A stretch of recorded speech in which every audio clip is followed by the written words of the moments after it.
It rained for 4 years, 11 months and 2 days. There were periods of drizzle during which everyone put on his full dress and a convalescent look to celebrate the clearing, but people soon grew accustomed to interpret the pauses as a sign of redoubled rain. The sky crumbled into a set of destructive storms, and out of the north came hurricanes that scattered roofs about, and knocked down walls and uprooted every last plant of the banana groves. Just as during the insomnia plague, as Ursula came to remember during those days, the calamity itself inspired defences against boredom. Aureliano Segundo was one of those who worked hardest not to be conquered by idleness. He had gone home for some minor matter on the night that Mr. Brown unleashed the storm, and Fernanda tried to help him with a half-blown-out umbrella that she found in a closet. "I don't need it," he said. "I'll stay until it clears." That was not, of course, an ironclad promise, but he would accomplish it literally. Since his clothes were at Petricotes's, every 3 days he would take off what he had on and wait in his shorts until they were washed. In order not to become bored, he dedicated himself to the task of repairing the many things that needed fixing in the house. He adjusted hinges, oiled locks, screwed knockers tight, and planed door jambs. For several months he was seen wandering about with a toolbox that the gypsies must have left behind in José Arcadio Buendías' days, and no one knew whether, because of the involuntary exercise, the winter tedium, or the imposed abstinence, but his belly was deflating little by little like a wineskin, and his face, of a beatific tortoise, was becoming less bloodshot, and his double chin less prominent, until he became less pachydermic all over and was able to tie his own shoes again. Watching him putting in latches and repairing clocks, Fernando wondered whether or not he too might be falling into the vice of building so that he could take a part, like Colonel Aureliano Buendía and his little gold fishes, Amaranta and her shroud and her buttons, José Arcadio and the parchments, and Úrsula and her memories. But that was not the case.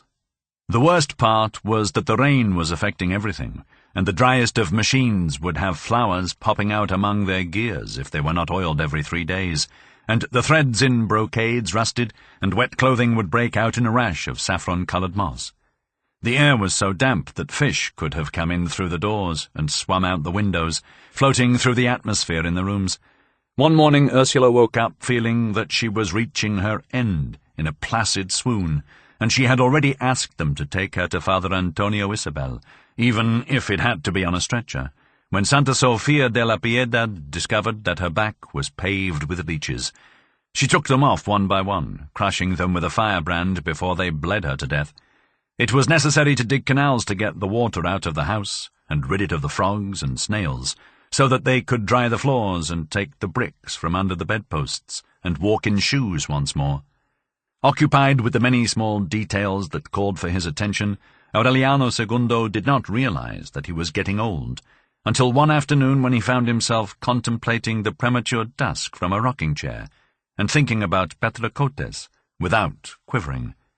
There would have been no problem in going back to Fernanda's insipid love, because her beauty had become solemn with age, but the rain had spared him from all emergencies of passion and had filled him with the spongy serenity of a lack of appetite. He amused himself thinking about the things that he could have done in other times with that rain which had already lasted a year. He had been one of the first to bring zinc sheets to Macondo, much earlier than their popularization by the Banana Company, simply to roof Petricotes's bedroom with them, and to take pleasure in the feeling of deep intimacy that the sprinkling of the rain produced at that time. But even those wild memories of his mad youth left him unmoved, just as during his last debauch he had exhausted his quota of salaciousness, and all he had left was the marvellous gift of being able to remember it without bitterness or repentance. It might have been thought that the deluge had given him the opportunity to sit and reflect, and that the business of the pliers and the oil-can had awakened in him the tardy yearning of so many useful trades that he might have followed in his life and did not. But neither case was true, because the temptation of a sedentary domesticity that was besieging him was not the result of any rediscovery or moral lesson. It came from much farther off, unearthed by the rain's pitchfork from the days when, in Melquíades' room, he would read the prodigious fables about flying carpets and whales that fed on entire ships and their crews. It was during those days that, in a moment of carelessness, little Aureliano appeared on the porch, and his grandfather recognized the secret of his identity. He cut his hair, dressed him, taught him not to be afraid of people, and very soon it was evident that he was a legitimate Aureliano Buendía, with his high cheekbones, his startled look, and his solitary air. It was a relief for Fernanda. For some time she had measured the extent of her pridefulness, but she could not find any way to remedy it, because the more she thought of solutions, the less rational they seemed to her. If she had known that Aureliano Segundo was going to take things the way he did, with the fine pleasure of a grandfather, she would not have taken so many turns or got so mixed up, but would have freed herself from mortification the year before. Amaranta Úrsula, who already had her second teeth, thought of her nephew as a scurrying toy, who was a consolation for the tedium of the reign. Aureliano Segundo remembered then the English encyclopedia that no one had since touched in Meme's old room. He began to show the children the pictures, especially those of animals, and later on the maps and photographs of remote countries and famous people. Since he did not know any English and could identify only the most famous cities and people, he would invent names and legends to satisfy the children's insatiable curiosity. Fernanda really believed that her husband was waiting for it to clear to return to his concubine. During the first months of the reign, she was afraid that he would try to slip into her bedroom, and that she would have to undergo the shame of revealing to him that she was incapable of reconciliation since the birth of Amaranta Úrsula. That was the reason for her anxious correspondence with the invisible doctors, interrupted by frequent disasters of the mail. During the first months, when it was learned that the trains were jumping their tracks in the rain, a letter from the invisible doctors told her that hers were not arriving. Later on, when contact with the unknown correspondence was broken, she had seriously thought of putting on the tiger mask that her husband had worn in the bloody carnival and having herself examined under a fictitious name by the Banana Company doctors. But one of the many people who regularly brought unpleasant news of the deluge had told her that the company was dismantling its dispensaries to move them to where it was not raining. Then she gave up hope. She resigned herself to waiting until the rain stopped and the mail service was back to normal, and in the meantime she sought relief from her secret ailments with recourse to her imagination, because she would rather have died than put herself in the hands of the only doctor left in Macondo, the extravagant Frenchman who ate grass like a donkey. She drew close to Úrsula, trusting that she would know of some palliative for her attacks, but her twisted habit of not calling things by their names made her put first things last, and use expelled for gave birth, and burning for flow, so that it would all be less shameful, with the result that Úrsula reached the reasonable conclusion that her trouble was intestinal rather than uterine, and she advised her to take a dose of calomel on an empty stomach. If it had not been for that suffering, which would have had nothing shameful about it for someone who did not suffer as well from shamefulness, and if it had not been for the loss of the letters, the rain would not have bothered Fernanda, because, after all, her whole life had been spent as if it had been raining. She did not change her schedule or modify her ritual. When the table was still raised up on bricks, and the chairs put on planks, so that those at the table would not get their feet wet, she still served with linen tablecloths and fine chinaware and with lighted candles, because she felt that the calamity should not be used as a pretext for any relaxation in customs. No one went out into the street any more. If it had depended on Fernanda, they would never have done so, not only since it started raining, but since long before that, because she felt that doors had been invented to stay closed, and that curiosity for what was going on in the street was a matter for harlots. Yet she was the first one to look out when they were told that the funeral procession for Colonel Herineldo Márquez was passing by, and even though she only watched it through the half-opened window, it left her in such a state of affliction that for a long time she repented of her weakness. She could not have conceived of a more desolate cortege. They had put the coffin in an ox-cart, over which they built a canopy of banana leaves, but the pressure of the rain was so intense, and the street so muddy, that with every step the wheels got stuck and the covering was on the verge of falling apart. The streams of sad water that fell on the coffin were soaking the flag that had been placed on top, which was actually the flag stained with blood and gunpowder that had been rejected by more honourable veterans. On the coffin they had also placed the sabre with tassels of silver and copper, the same one that Colonel Reinaldo Márquez used to hang on the coat rack in order to go into Amaranta's sewing room unarmed. Behind the cart, some barefoot, and all of them with their pants rolled up, splashing in the mud, were the last survivors of the surrender at Neerlandia, carrying a drover's staff in one hand, and in the other a wreath of paper flowers that had become discoloured in the rain. They appeared like an unreal vision along the street, which still bore the name of Colonel Aureliano Buendía, and they all looked at the house as they passed, and turned the corner at the square, where they had to ask for help to move the cart which was stuck. Úrsula had herself carried to the door by Santa Sofia de la Piedad. She followed the difficulties of the procession with such attention that no one doubted that she was seeing it, especially because her raised hand of an archangelic messenger was moving with the swaying of the cart. "Goodbye, Reinaldo, my son," she shouted. "Say hello to my people and tell them I'll see them when it stops raining." Aureliano Segundo helped her back to bed, and with the same informality with which he always treated her, he asked her the meaning of her farewell. "It's true," she said. "I'm only waiting for the rain to stop in order to die."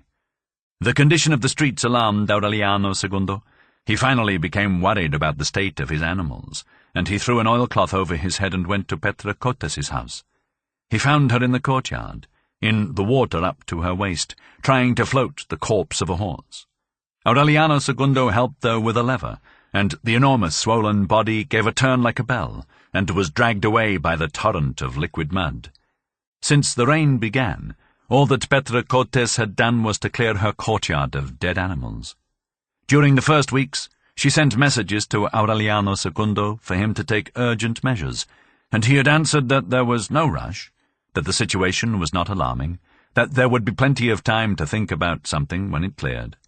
She sent him word that the horse pastures were being flooded, that the cattle were fleeing to high ground, where there was nothing to eat, and where they were at the mercy of jaguars and sickness. "There's nothing to be done," Aureliano Segundo answered her. "Others will be born when it clears." Petra Cotes had seen them die in clusters, and she was able to butcher only those stuck in the mud. She saw with quiet impotence how the deluge was pitilessly exterminating a fortune that at one time was considered the largest and most solid in Macondo, and of which nothing remained but pestilence. When Aureliano Segundo decided to go see what was going on, he found only the corpse of the horse and a squalid mule in the ruins of the stable. Petra Cotes watched him arrive without surprise, joy, or resentment, and she only allowed herself an ironic smile. "It's about time," she said. She had aged, all skin and bones, and her tapered eyes of a carnivorous animal had become sad and tame from looking at the rain so much. Aureliano Segundo stayed at her house more than 3 months, not because he felt better there than in that of his family, but because he needed all that time to make the decision to throw the piece of oilcloth back over his head. "There's no rush," he said, as he had said in the other house. "Let's hope that it clears in the next few hours." During the course of the first week, he became accustomed to the inroads that time and the rain had made in the health of his concubine, and little by little he was seeing her as she had been before, remembering her jubilant excesses and the delirious fertility that her love provoked in the animals, and partly through love, partly through interest, one night during the second week he awoke her with urgent caresses. Petra Cotes did not react. "Go back to sleep," she murmured. "These aren't times for things like that."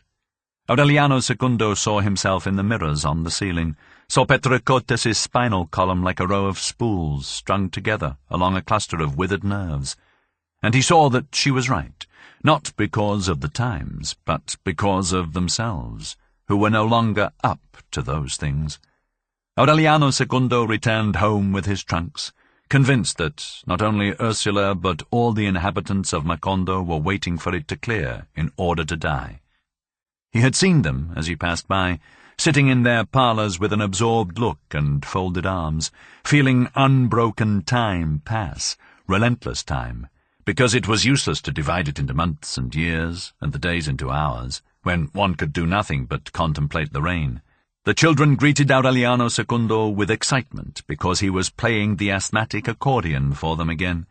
But the concerts did not attract their attention as much as the sessions with the encyclopedia, and once more they got together in Meme's room, where Aureliano Segundo's imagination changed a dirigible into a flying elephant who was looking for a place to sleep among the clouds. On one occasion he came across a man on horseback, who, in spite of his strange outfit, had a familiar look, and after examining him closely, he came to the conclusion that it was a picture of Colonel Aureliano Buendía. He showed it to Fernanda, and she also admitted the resemblance of the horseman not only to the colonel, but to everybody in the family, although he was actually a Tartar warrior. Time passed in that way with the Colossus of Rhodes and snake charmers, until his wife told him that there were only 3 pounds of dried meat and a sack of rice left in the pantry. "And what do you want me to do about it?" he asked. "I don't know," Fernanda answered. "That's men's business." "Well," Aureliano Segundo said, "something will be done when it clears." He was more interested in the encyclopedia than in the domestic problem, even when he had to content himself with a scrap of meat and a little rice for lunch. "It's impossible to do anything now," he would say. "It can't rain for the rest of our lives." And while the urgencies of the pantry grew greater, Fernanda's indignation also grew, until her eventual protests, her infrequent outbursts, came forth in an uncontained, unchained torrent that began one morning like the monotonous drone of a guitar, and as the day advanced, rose in pitch, richer and more splendid. Aureliano Segundo was not aware of the sing-song until the following day after breakfast, when he felt himself being bothered by a buzzing that was by then more fluid and louder than the sound of the rain, and it was Fernanda, who was walking throughout the house complaining that they had raised her to be a queen, only to have her end up as a servant in a madhouse, with a lazy, idolatrous, libertine husband who lay on his back waiting for bread to rain down from heaven, while she was straining her kidneys, trying to keep afloat a home held together with pins, where there was so much to do, so much to bear up under and repair from the time God gave his morning sunlight until it was time to go to bed, that when she got there, her eyes were full of ground glass, and yet no one ever said to her, "Good morning, Fernanda, did you sleep well?" Nor had they asked her, even out of courtesy, why she was so pale, or why she awoke with purple rings under her eyes, in spite of the fact that she expected it, of course, from a family that had always considered her a nuisance, an old rag, a booby painted on the wall, and who were always going around saying things against her behind her back, calling her church mouse, calling her Pharisee, calling her crafty. And even Amaranta, may she rest in peace, had said aloud that she was one of those people who could not tell their rectums from their ashes. God have mercy, such words! And she had tolerated everything with resignation because of the Holy Father, but she had not been able to tolerate it any more when that evil José Arcadio Segundo said that the damnation of the family had come when it opened its doors to a stuck-up Highlander. Just imagine, a bossy Highlander, Lord save us, a Highland daughter of evil spit of the same stripe as the Highlanders the government sent to kill workers. You tell me. And he was referring to no one but her, the godchild of the Duke of Alba, the lady of such lineage that she made the liver of presidents' wives quiver, a noble dame of fine blood like her, who had the right to sign 11 peninsular names, and who was the only mortal creature in that town, full of bastards, who did not feel all confused at the sight of 16 pieces of silverware, so that her adulterous husband could die of laughter afterward, and say that so many knives and forks and spoons were not meant for a human being, but for a centipede, and the only one who could tell with her eyes closed when the white wine was served, and on what side, and in which glass, and when the red wine, and on what side, and in which glass, and not like that peasant of an Amaranta, may she rest in peace, who thought that white wine was served in the daytime and red wine at night, and the only one on the whole coast who could take pride in the fact that she took care of her bodily needs only in golden chamber pots, so that Colonel Aureliano Buendía, may he rest in peace, could have the effrontery to ask her, with his Masonic ill-humour, where she had received that privilege, and whether she did not shit, but shat sweet basil, just imagine, with those very words, and so that Renata, her own daughter, who, through an oversight, had seen her stool in the bedroom, had answered that even if the pot was all gold and with a coat of arms, what was inside was pure shit, physical shit, and worse even than any other kind, because it was stuck-up Highland shit. Just imagine. Her own daughter, so that she never had any illusions about the rest of the family. But in any case she had the right to expect a little more consideration from her husband because, for better or for worse, he was her consecrated spouse, her helpmate, her legal despoiler, who took upon himself, of his own free and sovereign will, the grave responsibility of taking her away from her paternal home, where she never wanted for or suffered from anything, where she wove funeral wreaths as a pastime, since her godfather had sent a letter with his signature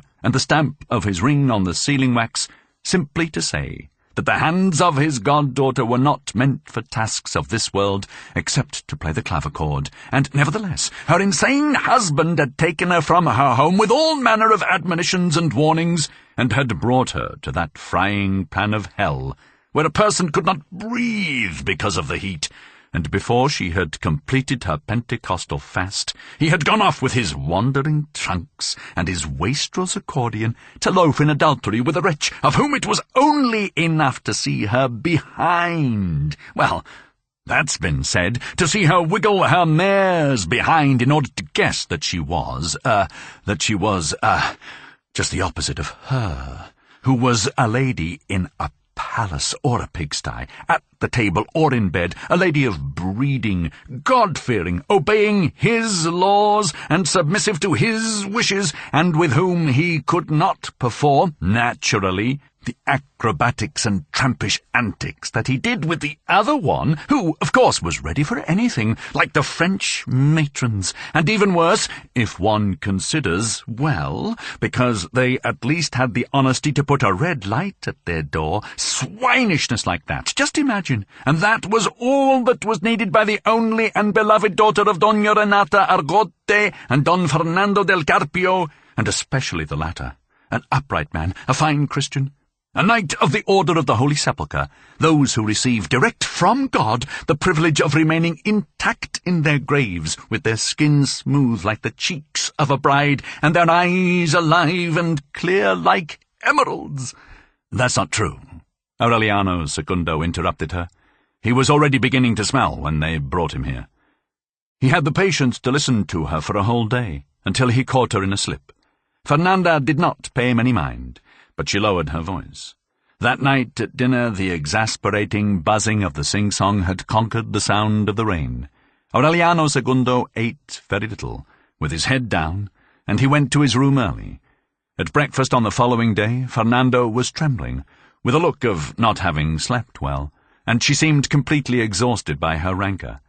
Nevertheless, when her husband asked if it was not possible to have a soft-boiled egg, she did not answer, simply that they had run out of eggs the week before, but she worked up a violent diatribe against men who spent their time contemplating their navels, and then had the gall to ask for lark's livers at the table. Aureliano Segundo took the children to look at the encyclopedia, as always, and Fernanda pretended to straighten out Meme's room, just so that he could listen to her muttering, of course, that it certainly took cheek for him to tell the poor innocents that there was a picture of Colonel Aureliano Buendía in the encyclopedia. During the afternoon, while the children were having their nap, Aureliano Segundo sat on the porch, and Fernanda pursued him even there, provoking him, tormenting him, hovering about him with her implacable horsefly buzzing, saying that, of course, while there was nothing to eat except stones, her husband was sitting there like a sultan of Persia, watching it rain, because that was all he was, a slob, a sponge, a good-for-nothing, softer than cotton batting, used to living off women and convinced that he had married Jonah's wife, who was so content with the story of the whale. Aureliano Segundo listened to her for more than 2 hours, impassive, as if he were deaf. He did not interrupt her until late in the afternoon, when he could no longer bear the echo of the bass drum that was tormenting his head. "Please, shut up," he begged. Fernanda, quite the contrary, raised her pitch. "I don't have any reason to shut up," she said. "Anyone who doesn't want to listen to me can go someplace else." Then Aureliano Segundo lost control. He stood up unhurriedly, as if he only intended to stretch, and with a perfectly regulated and methodical fury, he grabbed the pots with the begonias one after the other, those with the ferns, the oregano, and one after the other he smashed them onto the floor. Fernanda was frightened because until then she had really not had a clear indication of the tremendous inner force of her sing-song, but it was too late for any attempt at rectification. Intoxicated by the uncontained torrent of relief, Aureliano Segundo broke the glass on the china closet, and piece by piece, without hurrying, he took out the chinaware and shattered it on the floor,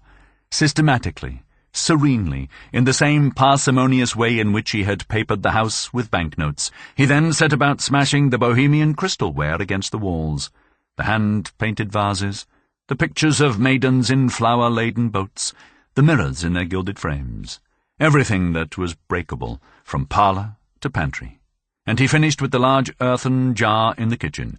which exploded in the middle of the courtyard with a hollow boom.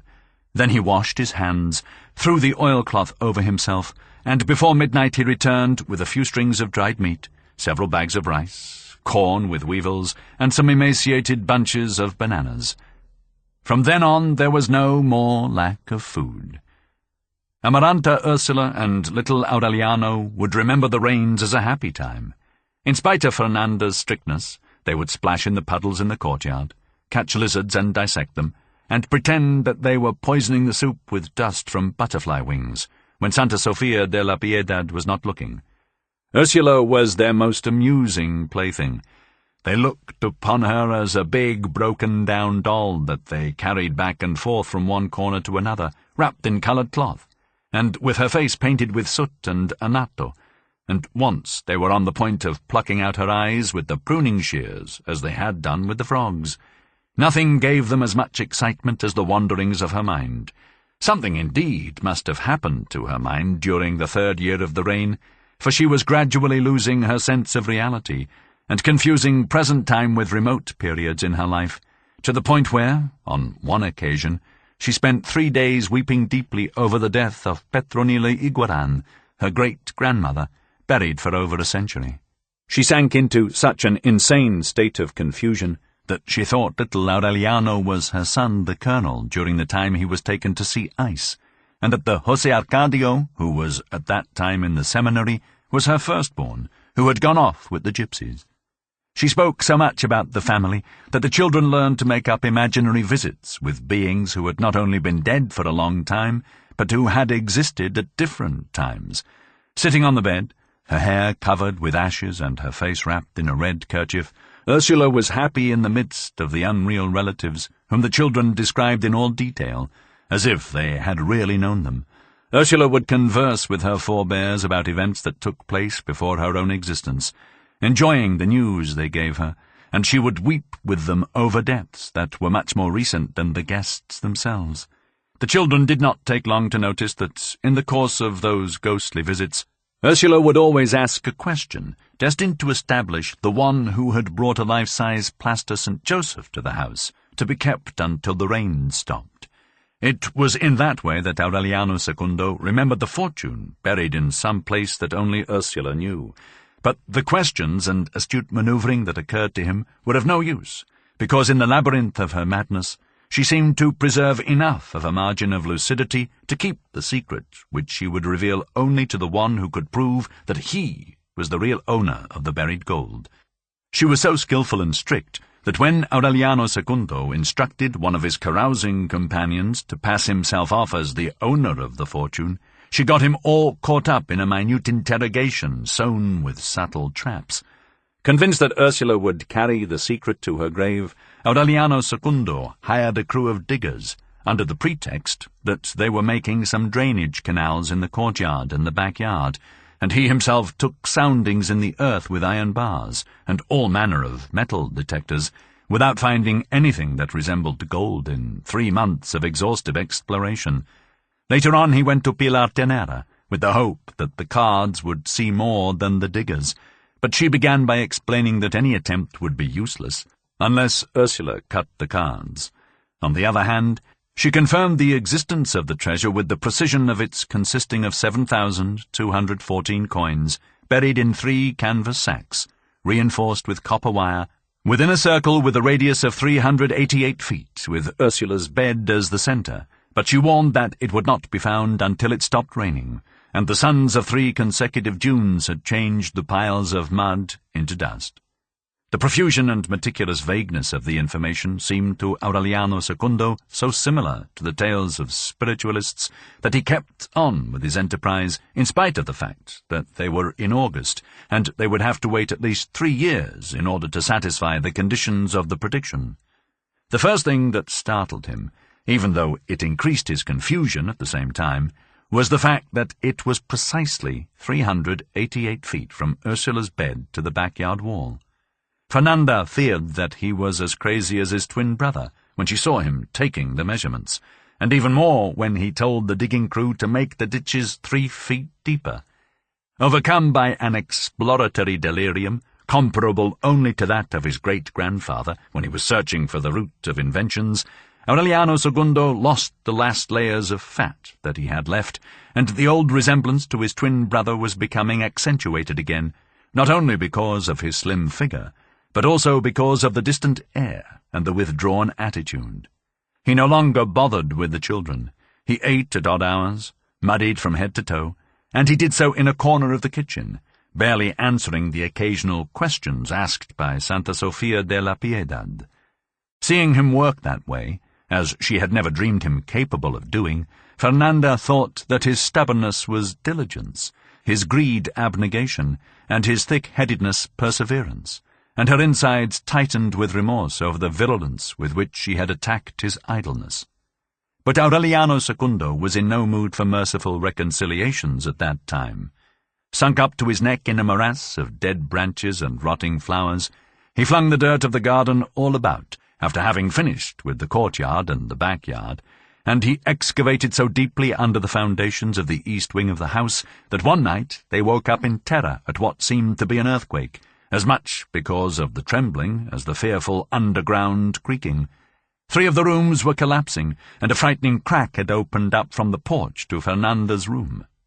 Aureliano Segundo did not give up the search because of that, even when his last hopes had been extinguished, and the only thing that seemed to make any sense was what the cards had predicted. He reinforced the jagged foundation, repaired the crack with mortar, and continued on the side to the west. He was still there on the 2nd week of the following June when the rain began to abate, and the clouds began to lift, and it was obvious from one moment to the next that it was going to clear.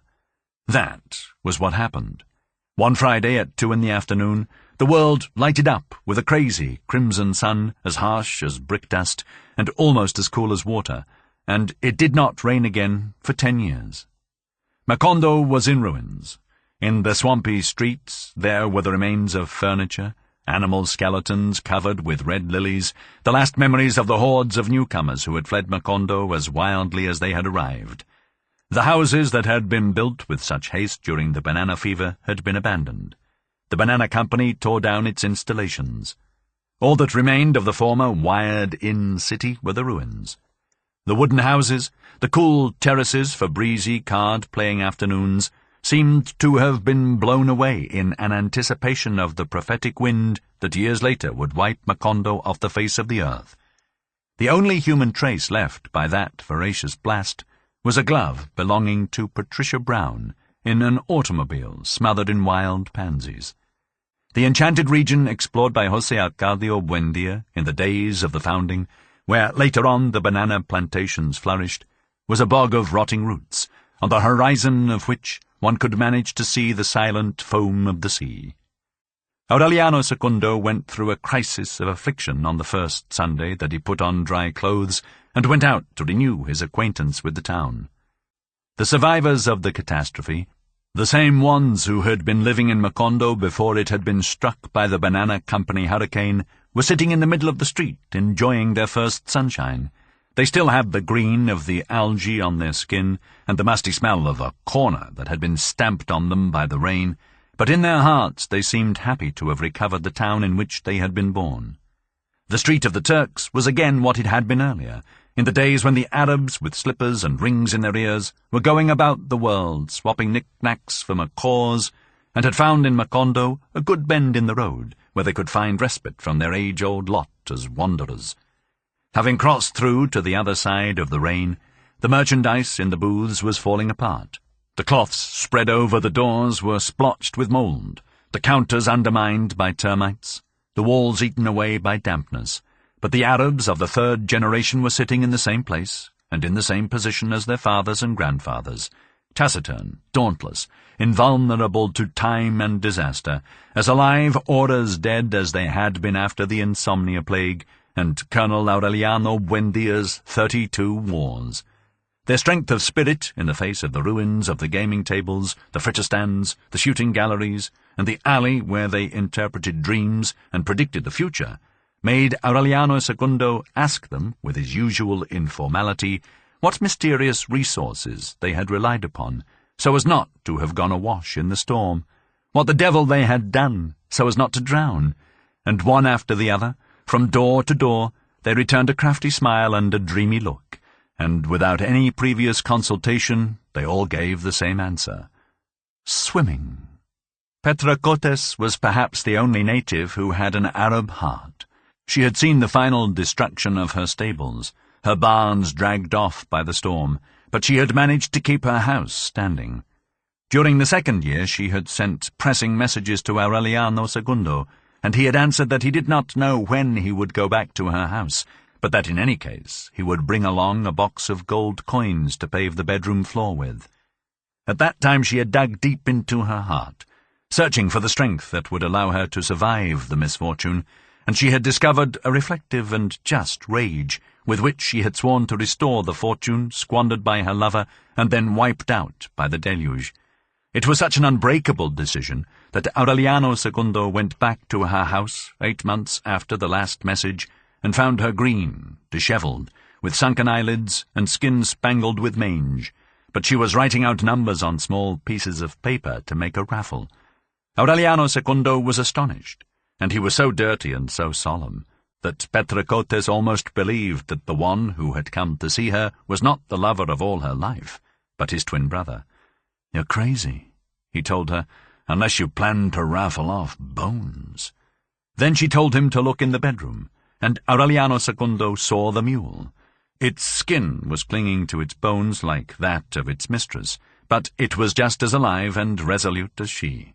Petracotes had fed it with her wrath, and when there was no more hay or corn or roots, she had given it shelter in her own bedroom, and fed it on the percale sheets, the Persian rugs, the plush bedspreads, the velvet drapes, and the canopy embroidered with gold thread and silk tassels on the episcopal bed.